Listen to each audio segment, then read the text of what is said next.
राम राम किसान भाइयों, मैं अरविंद तोमर। आप देख रहे हैं एक किसान न्यूज यूट्यूब चैनल। किसान भाइयों, आज की वीडियो में हम बात करने वाले हैं कि अगर आपकी जो धान की जो फसल है, आपकी गमोद अवस्था का समय है, उसमें हम कौन सी ऐसी स्प्रे के रूप में प्रयोग करें दवाई, जिससे हमारे धान की जो फसल में बाली निकले वो लंबी निकले, बाली में दानों का भराव अधिक देखने को मिले, दाना चमकीला देखने को मिले और दाना वजनीक देखने को मिले। आज की वीडियो में हम एक ऐसी दवा के बारे में बात करने वाले हैं जिसका उपयोग अगर आप करते हैं तो ये है जो बाली लंबी निकालने का काम करती है, दाना का जो वजन है उसको वजनीक बनाने का काम करती है, दाने में चमक लाने का काम करती है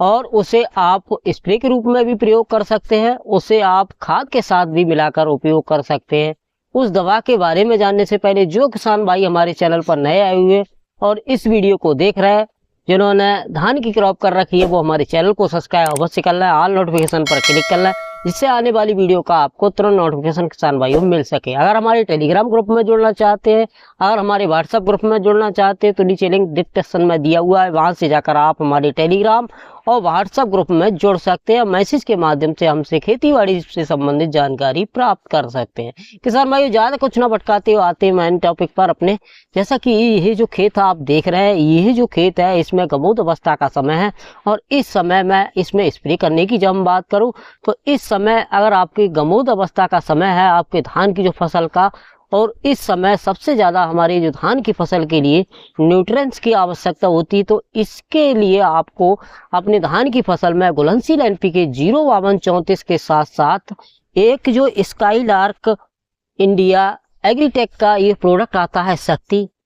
इसे 250 ग्राम प्रति एकड़ के अनुसार, और जो आपको एक इंसेक्टिसाइड का उपयोग करना है, इंसेक्टिसाइड में अब आप एसिटामिपिड 20% एसपी फॉर्म में आता है, उसे 100 ग्राम प्रति एकड़ के अनुसार इन तीनों दवाओं को अच्छी तरीके से मिलाकर अगर आप अपने धान की फसल में स्प्रे के रूप में प्रयोग कर देते हैं तो बेहतरीन तरीके से हमारे धान की जो फसल में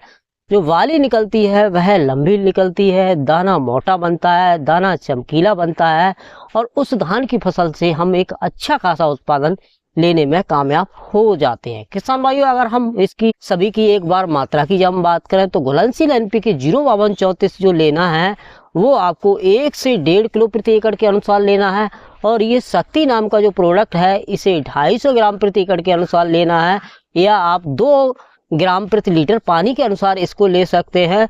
और जो आपको एसिटामिपिड 20% एसपी फॉर्म में आता है इंसेक्टिसाइड, उसका उपयोग आप धान की फसल में 100 ग्राम प्रति एकड़ के अनुसार उपयोग कर सकते हैं। किसान भाई, इंसेक्टिसाइड का उपयोग करने से जो भी हमारे धान की फसल में जैसे ही आप गमोद अवस्था का समय होता है, उस समय जब बाली निकल के आती है गमोद अवस्था के बाद, तो जैसे ही बाली निकल के आती है, गंदी कीट है बाली निकलती है उसके दानों का रस चूस लेता है, जिससे हमारे जो बालियों में दाना है वो सफेद सफेद दिखाई देते हैं, तो हम इंसेक्टिसाइड का उपयोग कर देते हैं। तो यह जो है गंदी कीट है, वह जो एसिटामिपिड 20% एसपी फॉर्म वाला होता है, वह उससे गंदी कीट को खत्म करने का काम करता है और रस चूसने वाले कीटों को उनको खत्म करने का काम करता है। और इसका उपयोग जो शक्ति नाम का प्रोडक्ट है इसका उपयोग कर देते हैं हम अपने धान की फसल में, तो यह लंबी और चमकीली बाली निकालने का काम करता है और बाली में दानों का भराव अधिक करने का काम करता है, और धान में जो पीलापन है उसको हटाने का भी ये शक्ति नाम का प्रोडक्ट है स्काईलार्क इंडिया एग्रीटेक का। ये बेहतरीन तरीके से हमारे धान की फसल में गमोद अवस्था के समय स्प्रे के में काम करता है। और घुलनशील एनपीके 05234 का हम जब स्प्रे के रूप में प्रयोग कर देते हैं तो उसमें 52% फास्फोरस होने के कारण और 34% पोटास होने के कारण वह पौधे की मजबूती बनाने में काम करता है, बाली को लंबे निकालने में काम करता है, दाने में चमक लाने का काम करता है और बाली में दानों का भराव अधिक बनाने में भी मदद करने का काम करता है घुलनशील एनपीके 05234। तो किसान भाइयों, ये 3 दवाएं जो मैंने बताई, इन तीनों दवाओं का अगर आप अपने धान की फसल में गमोद अवस्था के समय अगर उपयोग करते हैं तो उम्मीद करता हूं कि उस धान की फसल से एक अच्छा उत्पादन लेने में आप कामयाब हो सकते हैं। किसान भाइयों, ये जानकारी अगर आपको अच्छी लगी तो ये वीडियो मेरे ज्यादा से ज्यादा किसानों में ये इस वीडियो को शेयर करें, और भी अधिक जानकारी जानना चाहते हैं तो हमें कमेंट बॉक्स में कमेंट करें। तो किसान भाइयों, फिर मिलते हैं एक नई वीडियो में नई जानकारी के साथ, तब तक के लिए जय किसान जय जवान।